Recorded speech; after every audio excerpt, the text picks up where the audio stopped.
Welcome to Couch Church, where we take the plastic off of the living room furniture. That's right, we're sitting on Grandmama's couch so we can discuss the issues at the crossroads of Christ and culture. Hey y'all, welcome to another edition of Couch Church, where we take the plastic off of the living room furniture. That's right, we sitting on Grandmama's couch today to deal with these hard-hitting questions about what does it mean to be in community at the intersection of Christ and culture. I'm Orlando Jermaine Bagos, Senior Pastor, and I want to invite you to come into this space with me. Joining me today on the couch is Lady Ebony. Hey, Pastor, what's going on? I'm doing all right. How you doing today? I'm doing good. Excited about our conversation. I'm excited about the conversation too. We're going to get into it in just a moment, but we also have Minister in Training Crystal and Minister in Training India. Hey, Pastor, how are you? Thanks for I'm inviting doing us. good. Hello. Y'all doing good today? Yes. Yes, sir. Y'all got some stuff on your mind? I do. Yeah, I think we are in the solution part of ending out Black History Month, and what does it mean to decide how we're going to live, or where do we go from here? Chaos or Community by Reverend Dr. Martin Luther King Jr. So let me ground today's conversation, as I always do, by lifting up a scripture. And the scripture is found in Galatians chapter 6, verse 2. Bear one another's burdens and so fulfill the law of Christ. In Dr. King's book, Where Do We Go From Here? Chaos or Community, he serves as a powerful discussion on the future of the African American community in the wake of the Civil Rights Movement. And so Dr. King begins to emphasize the emphasis on individuals to take responsibility for their own communities, and even to come together to make the world a better place. And so Galatians says to bear one another's burdens and to fulfill the law of Christ, which is actually the law of love. And so Dr. King, he begins to espouse in his book that it's only by working together and bearing each other up that we actually bring about a meaningful change for our community and for our people. I want that to be what grounds us in this discussion today as we begin to really look at the central theme for Dr. King's book, Where Do We Go From Here? Chaos or Community? I think one of the strongest things that you said that we glean anytime we either listen to King or any of our great civil rights leaders and activists in the community, that it also always starts with no one is coming to save us but us at the end of the day. And so when we look at the work that he's put forth, while we lean in on public leaders, right, we also lean in on our community to say, how can we coalesce in these issues? If it's education, well, if our kids aren't getting in the system, how can we incorporate it in our communities through programs? And you can take that in any sect. And so that's what I pull from him. Even in reading this, where do we go from here? We got to start with, what are we doing within? That's a good point. What are we doing within? And we can deal with that emotionally, psychologically, or even spiritual. What do you all feel in your readings of this book? What's the central theme or even a central message that you glean from it? One of the central messages that I noticed in this book is we have to stand on our own and rely on each other. So just not relying on outside resources. Rely on what we know, that our neighbors know, what our churches know, what our family know, and what we could bring to the table, because like Ebony said, no one's coming to save us. So I think that's my central theme and focus, and it reminds me of how I relate to community as well. I don't rely on outside sources. I look within the community and their sources and resources in order to help us and help my neighbors and help our community. I was thinking of in first aid training is RICE, where you have to, as soon as an injury occurs, you have to pretty much be in a position where you can respond quickly.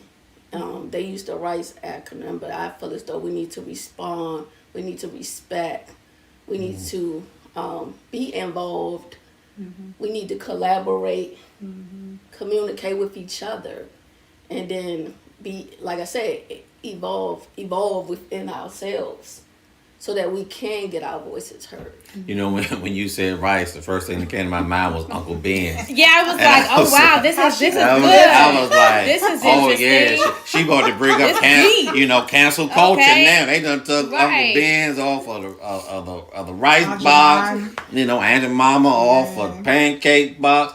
And, you know, and just to say because we're talking about, you know, building community, that we got to be careful about this council culture, and just put a pin in it for a minute, because what council culture did not know was that the generational wealth that image of Aunt Mama was bringing to a whole family. Yes. That Aunt Mama's children's and children's children and children's children's children were receiving income, and it wasn't an image that really had a negative connotation in its creation. And sometimes we can be so quick that gentrification looks different in different ways. And so we talk about gentrification as it relates to housing, right? But the impact of gentrification is the displacement of community and the erasing of culture. And we got to be careful how that looks. I just wanted to put a pin in that. Lady Ebony, you was going to say something? Yeah, because I understood that part of the story, even though I know we're deviating a little bit. But I think part of the argument would be, I get it, the family was able to get something, was able to feed that family, but we also, sometimes it is good to begin to do away with certain things that keep stereotypes of an imagery of black people, because while they were doing that, we got to understand what that Mamie looked like to America, and how, I don't know, it is something I think we just have to be very careful about with even some of the things we want to keep within our culture. I think we respect it, right? So I respect that. I respect what that family has. I respect Uncle Ben, but I also know, because I've worked in marketing and areas like that, what those images also do and create, and the stereotypes that they further push. So maybe Aunt Jemima face need to be updated to look like something else, or Uncle Ben could look however that look, prosperous Paul. So I don't know, but there's so many other images in our community that we need to be overly concerned with. You know, whether we're dealing with the malt liquor or the alcohol ads that are all in urban centers, or we're dealing with signage around tobacco shops and vapes in our community. I mean, there's so many other images that come from society that plague us. All I'm saying is sometimes we need to. All I was saying was that with India, you know, let me just slow down. Let me just slow down a little bit. Bring it back. Bring it back. Come rewind. Powerful impact. I wasn't boom, ready like to talk cannon. about Aunt Jemima yet. Yeah. I was saying when she brought up rice. You was thinking about food. You hungry? I got hungry. Did you eat? I didn't have a lot to eat today. All right. So back on rice. Right. So, but the cancel culture. But what was the word that was going to come to mind? Was this communal responsibility to understand that, you know, there was a saying that says you're only stronger as the weakest link. Exactly. Right in the chain. And when we begin to understand our connectivity as a people in community, then we will begin to be more intentional in how we lift each other up, particularly around economic development and generational wealth. That reminds me of Dome UDC, of why it started down at the Shaw Howard campus, because they were playing music too loud. And then that started a whole culture, a whole hashtag that turned into political power now, that it's a meaningful to say don't UDC when they're in their rooms and they're speaking. But where did it start from? It started because they tried to cancel Go-Go. Right. Because it was playing too loud. You're at Howard. And that's a part of the DC culture, right? So these are cultural things. And now it's the official language. Yes, of DC. So when you go to DCA, Ronald Reagan Airport, you hear go-go music playing.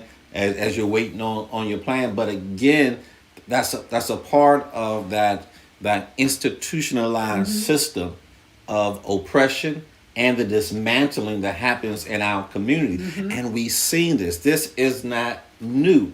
Because what I want to do is I want to shift to talking about some of these communities that were by black and for black in times past. We're all familiar with Tulsa, Oklahoma, right? And we understand how there was a community in Tulsa, Oklahoma that was African American based and centered, from businesses to banks to commerce, right, to home ownership, and something happened.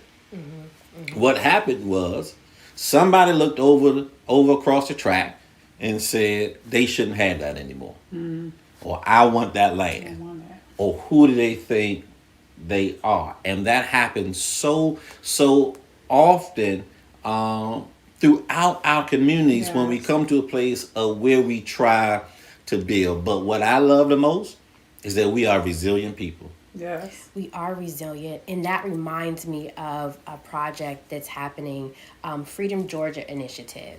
Ashley Scott, young black girl who, in the midst of Trayvon Martin, Mike Brown, and police killings of young black men, said, you know what? I want to actualize what it looks like to build a black community. And so she brought together, I believe, and maybe even more now, 500 black families. No, I'm sorry, they purchased 500 acres. And I don't remember how many black families came in on this, but purchased 500 acres. And they're literally building out a community. They're learning to farm.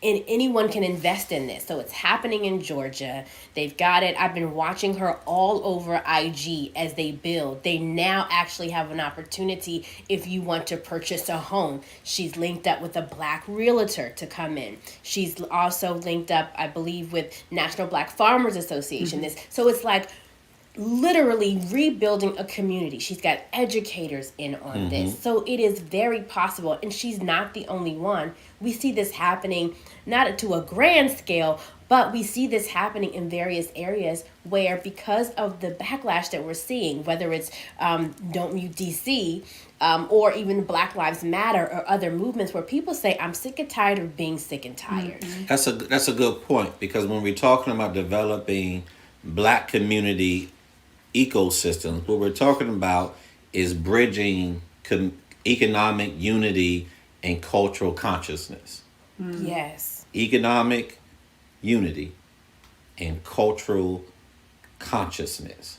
How do we begin to create some of these systems in education, in healthcare, in politics, that bridge the gap for the black community, economic unity and cultural consciousness? Now, I'm not a strong advocate for charter schools, but there are some charter schools that are doing good things. There are charter schools throughout the country that have become very intentional in how it develops certain curriculums that begin to highlight and promote the success and accomplishments of African Americans in times past. Here in DC, you got the Thurgood Marshall Public Charter School. You have KIPP, and you got a couple of other, I can't think of the gentleman's name, over by the Bible Museum. At one point, we had an all black male charter school. So there are some good. They had bar. There's some good. But what I don't want us to lose sight of in this economic unity and cultural consciousness, the role that the church plays as well.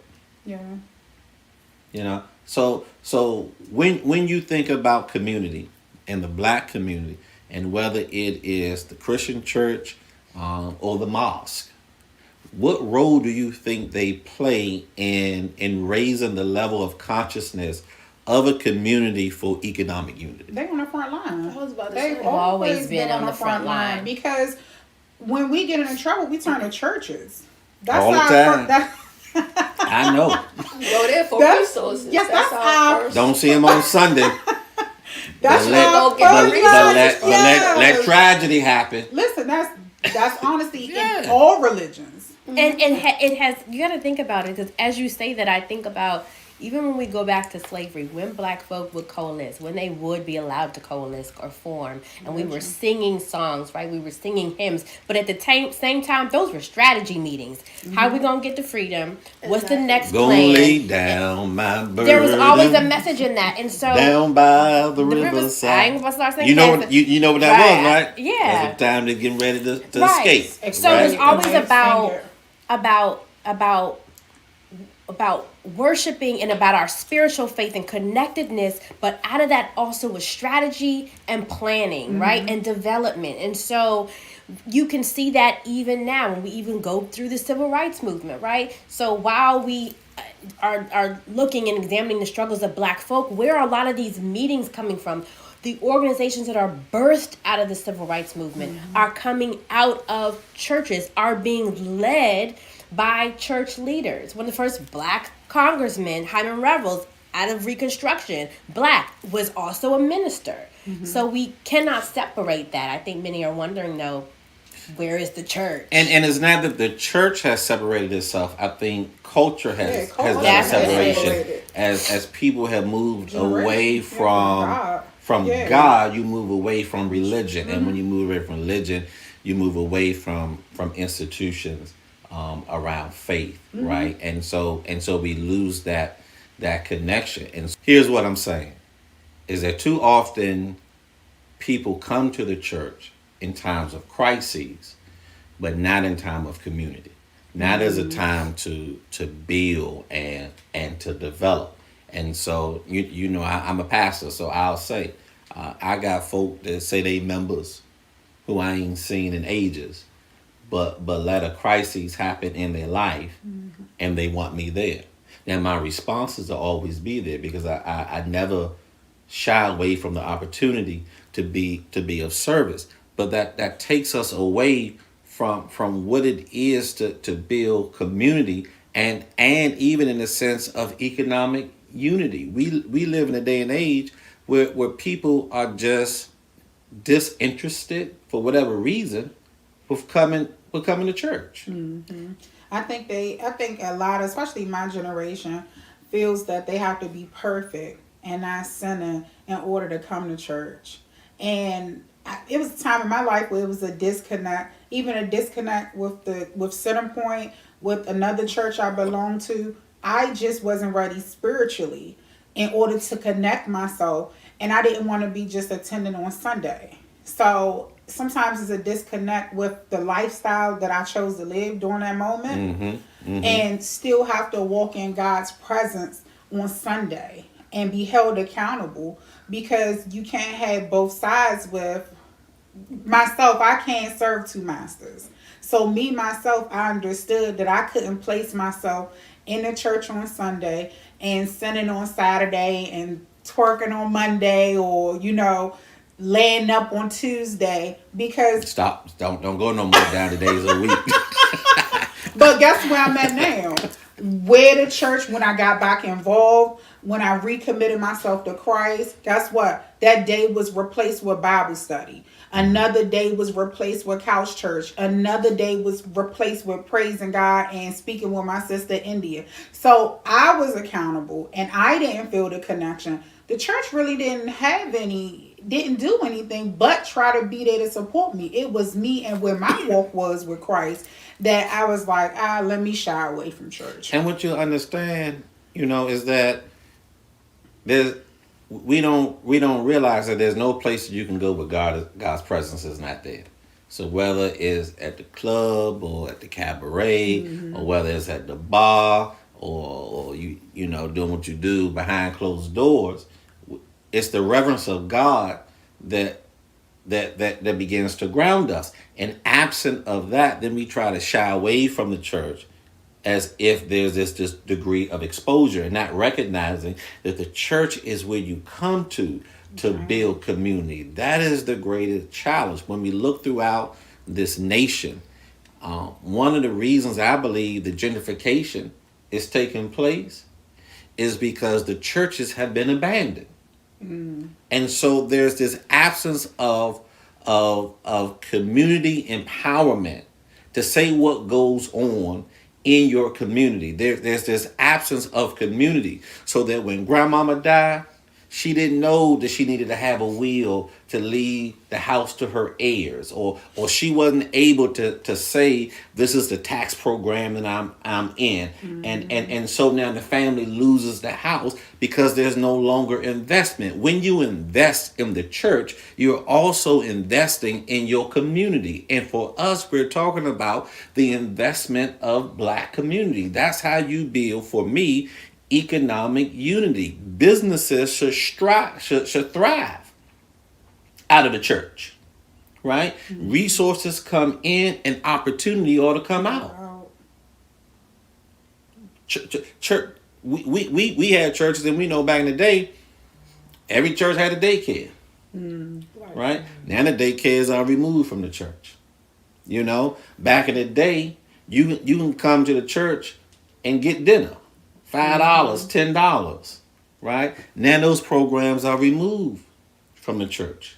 You can come and get educated, right? Your children can come and get after school resources. Now those opportunities are removed from the church. And so what Dr. King begins to talk about is how do we begin to re-solidify, because we have it. We're not absent of the programs. They're just not connected for us anymore, to a degree. And when I'm speaking in a very general and broad sense, because I think we all have some examples of how it works, right, or where it is working even today. Just like you got in New York, you got the Harlem Renaissance that is taking place now. Harlem is being gentrified just like other communities. But an ecosystem has been created to establish Black-owned businesses in Harlem, right? Barbershops, beauty salons, nail shops, grocery stores, theaters, all in a way of preserving community and culture. That's the only point I was trying to make. It was a good point. No, we Yeah, it was. Yeah. I think part of what you're saying, and I don't want to go too far because we want to talk about solutions, is that even when I look in the DC area, why you were able to see that after school program or the feeding program is because that was a Black church in a Black neighborhood. And so even you yourself, Pastor, many don't know, let me know if you want to share, you did a tour throughout DC called Reimagining the Church and what the church can be used for. And when we did that, we went to historic churches that used to be all Black neighborhoods, right? And so one of the questions that came out of it, or from some of the pastors, they were saying, well, our community isn't here. So we're not, the neighborhood that's here may be predominantly white now, but you have this historic church that's been in here for decades. They're not utilizing the services. So some of the money and some of the things that would be coming to the church aren't coming because now that community may have moved out to the suburbs. So you have these historic landmarks in these places where you did see those thriving, where we communed more, but we have spread out more in this area, particularly moved out to the suburbs. You have many times larger churches, more mega churches, and all churches aren't mega. Most have 100 members. Less than 100. Less than 100 members. So I don't want to act like everything is mega, but there has been, because of gentrification, right? So infrastructure has a big deal to do with this, where we live. That's why when you had that church, you had that community, you had that Black store. I mean, you had that Black owned store, and you had the doctor that was in the community. Maybe had the attorney that was in the community. You can look at old maps of even DC and you saw everything that you needed was in that Black community. And so when we talk about gentrification, I mean, we understand, we've talked about this before on the couch, about redlining, which keeps resources out, and reverse redlining, which keeps, resources or keep people confined within a community. But I believe that one of the things that we also have to contribute to gentrification of Black communities is the upward mobility of Black people. So as people rose in their economic status, to middle class and upper middle class, they look to the suburbs because they wanted a bigger house or they wanted land. Or they wanted a peace of mind. Or they but what happens is that you sell off the property that you have in the community that your family has been a part of for generations. And so it gives opportunity, it gives access for people to move in, to take a house and you sell it to them for $100,000 and they flip it for $400,000. And then the people who come in only stay there for 2 years and then they flip it again for $600,000. And so so why are they moving? So like, I think there are a lot of reasons. One is the safety, the violence that we're experiencing in our community now. To get that peace of mind, to go out in the suburbs. Listen, I don't want to move from DC. I'm being pushed out of DC because I cannot afford to own in DC. Right. So for someone like me, how does that make me feel that now that I have to come and actually look out Maryland? I don't want to come out Maryland. I want to own in DC. So then we have to take a look at, well, like these programs in Washington, like the HPAP program, the Black Home Ownership Strike Force, that's geared towards ownership of Black people within our community that are Washingtonians. That's when we have to use our resources and our knowledge about what's going on. But and we can talk about the strike force in DC and how that was just a political ploy with no real capital behind it. But that's a conversation for another day. But I think part of what we have to do, even in that, for examples for individuals like you who want to stay in DC, who say they can't afford, sometimes we got to make the sacrifice and get less than what we want in order to preserve ownership in the community, and then use that as a stepping stone to get something else. Your first home is never your dream home. But now you're talking about me moving back in Ward 8. Well, it doesn't necessarily have to be. It might be you don't get a house, you get a condo. But all I'm saying, all I'm saying is that the ownership for us in the Black community has always been the catalyst for generational wealth. And our mindset has become, I want what's big because I think it's better. And I'm going to tell you, I go into a whole lot of houses, $500,000, $1 million houses that ain't got no furniture. I knew you were going to say that. Because they got, it was all a dream, right? They got the house, and then you go in there and it's cold. In the wintertime, they ain't turning the heat on because they done got 300-400 square feet, and the system ain't separated. So to heat up the bedroom, you heating up the living room, to heat up the living room, you heat up the couch. Space heaters everywhere. You walk around there. You got condo. You walk in there, you got coats on. You like. They don't even ask you. You want me to take your coat? Because they know you got to keep that coat on, right? I'm just saying that it has to be a shifting in our thought process. But I think there is, right? Because you kind of skated past your first house ain't gonna be your dream house. Go get a condo. Stay right there, because there are a lot of, when we're talking about solutions, there are a lot of, and I always go to this, there are a lot of online influencers. One we follow, Earn Your Leisure, amazing group of Black men that are bringing on guests and giving people the know-how. Yeah, don't go for the house. How about this? How can you get a multi-family unit and they're showing you, guess what? You really don't need the money that you think you need. There are programs that can help you. Here's how you get business credit. Like, these are the things that we are out of the box that we didn't always think about, because many times we're in a survival mode and there are people with programs that are helping. So to those who are watching, I would recommend following Earn Your Leisure, because they have some amazing things that they are creating as we talk about solutions.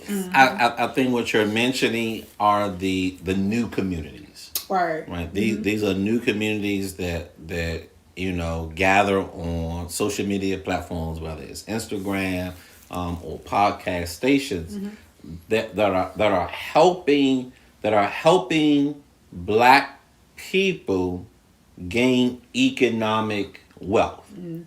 and that's good. I'm all for the upward mobility of our people. My struggle is that it is happening outside the existence of the church. And so you can have everything. And what the Bible say, you can have all the wealth in the world and then lose your soul. And so for me, I just see the church as the instrument, the train that brings about this push for economic justice. And I know, I can get a lot of pushback on that because of what the church has not done in the past or what the church has failed in doing in the past. But I just believe that if we reposition and realign our thought processes to re-engage in church. I don't care if it's a Baptist church or a non-denominational church. I don't care, if it's Buddha, Allah, or Confucius. I just think our people need some spiritual grounding. Yeah. Right. They need a foundation. Right.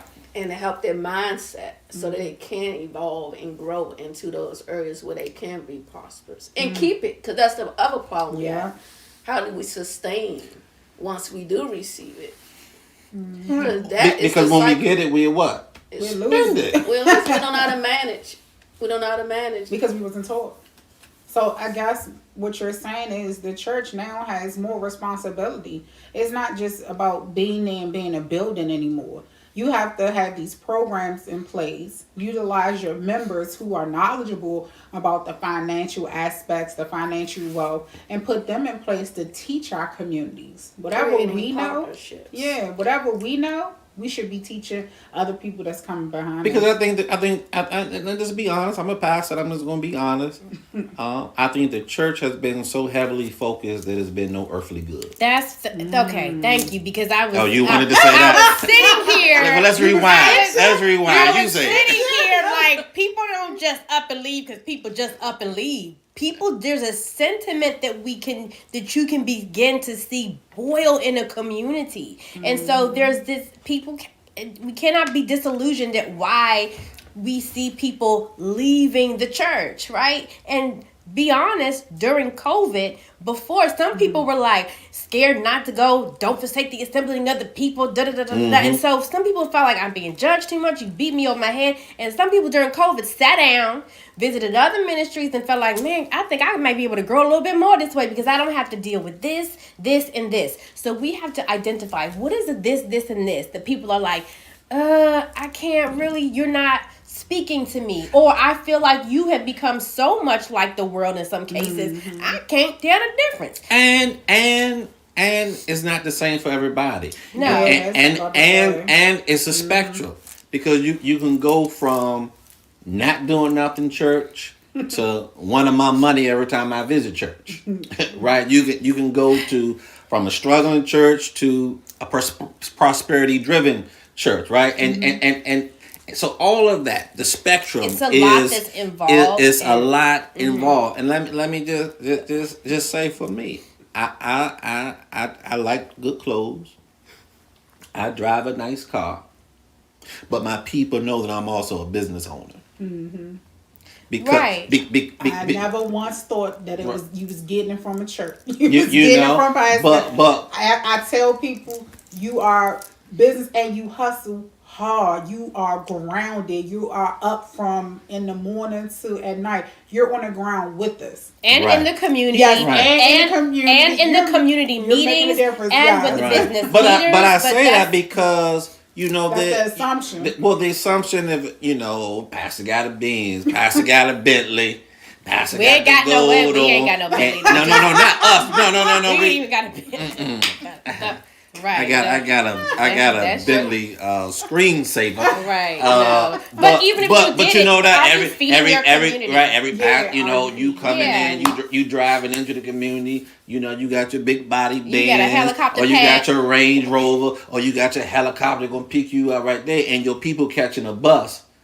That's the problem. Right. That's the So- disconnect. so If I that's- see you like yeah. this, let me see where your people are too. Let us come up together. And so I think that's part of it. Like, there's been this mixing, and I'm not going to say Those part of it is- individual growths. God blesses you on individual levels. I'm not about to expect because my pastor, that's for me because he's where he is. God has placed me there. I'm But not you gonna should. make that assumption. But You I'm should. not Let going me to tell make you. that Let me assumption. let me tell you how. And I'm gonna go back to what we said earlier because we're talking about communal connectivity. Mm-hmm. So what you see in your leaders and those who you are connected with should also rub off on you. Yeah. So India Of and I course. are always talking about business. Always. Right? Always. And then pastor, I'm getting Right. ready to Always. sell X, Y, and Z. Right. You interested in it? Yeah. Oh, well, let me Always. check it out. Let me it's a see. spirit of entrepreneur. Right? It's not that you gotta have the bands because the pastor got the bands. No, It is and some people do that. Yeah, but it's my pastor has an Yeah. entrepreneurial spirit. I've seen where Yeah. it's get him, and he's teaching and he's training me. My pastor is gifted in this area, Yeah. and he's bringing that back to his people to say, look, this is how we build, right? And then connect that to the kingdom of God. Yeah. And so I think that's what people would really glean for and be attracted to. If we saw that, sometimes we see the other picture of, oh, I got. Right. And we want to see, no, how can we all get, it's back to community. We say That's the the book key. is chaos or community. That's right. So we're community. Our solution is community. It's community. It is How do- community. how Because do I'm we a loving begin it pastors to- getting. I'm like, yeah, my pastor, yeah, and he's teaching me, How and to I'm get it. teaching my children, and this is something that's being passed down. So get it, pastor, because we all getting it, right? build back black churches or whatever you want to call it. Right. But even buy black, and we have the buy black movement that's happening. That's part of the community is buying black. I love to see this buy black movement. But here's it. Let me push You about to back. say buy church? Because what is it? Every skin folk ain't kinfolk. All skin folk and kin folk. All right. So I We'll walk ain't, I'm not up at trying to find somebody who's black and buy for them. Because that doesn't necessarily mean they are reinvested in my community. Right. Exactly. Right? I'm interested in buying black from people who invest back into my black community. Right? So I want to know how you reciprocating this exchange that we're now engaged in. If I come here and I buy your product, right? What program are you promoting? Right? What foundation or what school do you have a partnership with? Where are you coming as a business owner and educating young black people about entrepreneurship? I ain't interested in just running to somebody because they're black. That ain't, no. I want to know how you are reinvesting in this community. Or any community. You could be in Washington, D.C., you can be in Harlem, you could be in Hotlanta, you can be in Harlem. I don't care where you at. If you are reinvesting in the community, then I will support you. Right? There's a whole lot of stuff when we go all over the country, all over the world to say that the first thing that we do is we want to know where the indigenous Afro descendants are located. That's the first That's thing look, we do. every Every time we time travel. we go, where black folk at? We Where want to black folk put. We at? do. We travel Yeah. black. Like we really try to travel black our entire lives and invest. And then the funny thing is, because we're so conscious, and I think part of this is having a conscious lifestyle of doing this, of how you move throughout this world. We have met and connected with so many people in different areas because we also can look at this globally. Because technology has advanced so much. When we talk about entrepreneurship, it's not don't have to connect with this community, Right. but I can connect with communities in other countries and even help build and help invest and get a return to then invest in my own community. Sinclair Skinner, who is an amazing person, who does a HBCU tour from here to Africa. and it's amazing. And because of that exchange, the students at Howard University who he works with are learning more about technology, are learning about Bitcoin, are learning about trading, right? So that is one individual that is creating global connections to help build the community and create a pipeline. So let's talk about some of these ecosystems around Black community. You all heard of Blurred Nation? So Blurred Nation is a modern media and lifestyle foundation around Black techs. And so it connects Black entrepreneurs, help them develop business plans, has blog content and media streaming all around Blacks and media. Because we've had conversations, how they say, their jobs, they can't get nobody to fill jobs. But you got all these people who are graduating from HBCUs in the tech field, the engineering field, and they can't get hired. And I believe they can't get hired just because of the color of their skin, not because they are underqualified for the position because of the school that they attended. So you have communities like this. Now, I don't know anything about tech. I'm not a tech person. But that's one example of a community. And then there's another one called Black Women Talk. And Black Women Talk is very similar to Blurred Nation. And I think Blurred Nation means probably Black Nerd Nation. That's probably what it means, right? Black Women Talk does the same thing, but their focus is more on African American women in the tech field. And so we know that the tech industry is growing. And so we need to make sure that we are putting our children in positions to learn about tech, because that's just the way that the world is going. Everything is AI now, artificial intelligence. I just saw that there are some restaurants where everything will be operated by robots. When you go in and place your order. So this artificial intelligence is really good. What did y'all come up with? 408, there's Building Bridges, or I think that's the right name, and they're a non-profit organization. They were, I want to say, instrumental in creating the ARC on Mississippi Avenue. They have a few projects that's going on. I like the fact that they have workforce programs where they're training people not only on how to, I want to say in construction, but they also help them with their resumes, help them with far as interviewing, different key points for when you go on interviews, because sometimes that shuts the door. So those foundational skills on how to get hired, creating jobs within Ward 8 to help some of the residents who coming back from COVID didn't go back to their current job, wanted to try a new trade. I just like their program in general, and I was actually asking my son to look into it some more to see if he wanted to be a part of it once he get his high school diploma.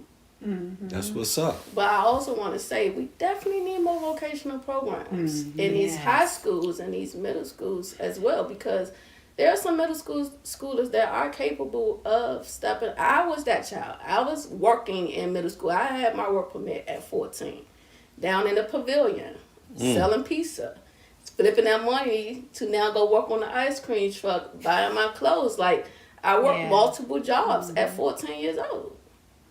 So, back to, there are kids out here ready. The hustle is real. The hustle is real, and like Chris said, you got to have a hustler's mentality. You got to want it. You got to be driven by it, right? That's the ambition, right? To go out and say, I want to do for myself. I want to be a provider for my people. Lady Ebony, who you got? So one of my favorite organizations is Leaders of Color. The president, his name is Mike Bland, and what Leaders of Color does is they are in about, I believe about 10 different states right now, or maybe even more, and what they do is if you're in your community and you're like, you know what, I want to go into politics, don't know how, or I want to change my school board, or I want to learn how this system really works, they literally will train you. They have people set up in your communities. You can take classes to understand civics, to understand how things are going. And one of them people that came out of the program who's a graduate. Her name is Marquetta Bradshaw. She became the first Black woman to win the Democratic Senate primary in Tennessee and the first Black woman to win Senate Democratic primary in the South in 2020. She's a graduate of Leaders of Color. They're doing great things on the ground in New York. I was able to, because I'm as a journalist, I was able to interview him and talk about the change that he's making. And he's like, Ebony, these are everyday working people who are like, I'm just done. How can I find out more? Even if you don't run for office, which they help you to if you want to. They help you to understand the dynamics and the politics of your community so you can just be aware. That's one of my favorite. And I always tell people this, as a Black journalist, support Black media. It's important because we have to control our narrative. Right. On the Yes. platform that I do, I'm just pushing myself Push on it. Fridays. I do a live IG called Business for the Culture. Yes. I did this because I wanted to know more about finances and different streams of money and opportunities. And I bring on change makers and leaders in the community who many people may not know, but who are making it happen. Lady Ebony, I was accepted to Leaders of Color 3 days ago. You better stop! Oh my goodness! So I'm with the Washington, D.C. and I'm a part of the 2023 cohort. So you took my spot because I got denied. So I'm just playing. Oh my goodness! That makes me so happy. Like, my spirit is awesome, but these are the things that I wouldn't really have known, and I would just bring a little Bible in unless I had been searching and seeking, right? Diligently. And so even scripture tells us about this. We have to seek after truth. We have to seek after God. And we need to celebrate a little bit more because the guy wanted me in the program, but somebody never passed on my information. Oh, he did. Yeah, but it's good. That's good. We represent it. And we represent We're gonna be leaders of color. we got it. What we got we it. know You is know? that it's always God's purpose and His divine intervention. Yes. So I'm so happy. So once you said it, I was like, oh, I have to say it. You now. didn't tell what I reached I out. have not told anyone. No, I haven't shared it. All yet. right. Breaking news. Exclusive breaking news. Minister Yes. Crystal Gray, new leaders of color. I Yes. love it, but that's important because then what will happen is you'll come back and share with us. That's Right. The families and the community that you will impact from your testimony. Yeah. We overcome. Yeah. Like, this is so By the Bible. blood of the Lamb and the testimony of the saints. Right. So what is the testimony that's going to come from this that can shed light? We're going to be like, oh, I didn't know this. And then I have to big up the work the Centerpoint is doing in the Yes. community. Like, I can't talk about everybody else and not talk about, we didn't talk about what churches need to do and needed not to do.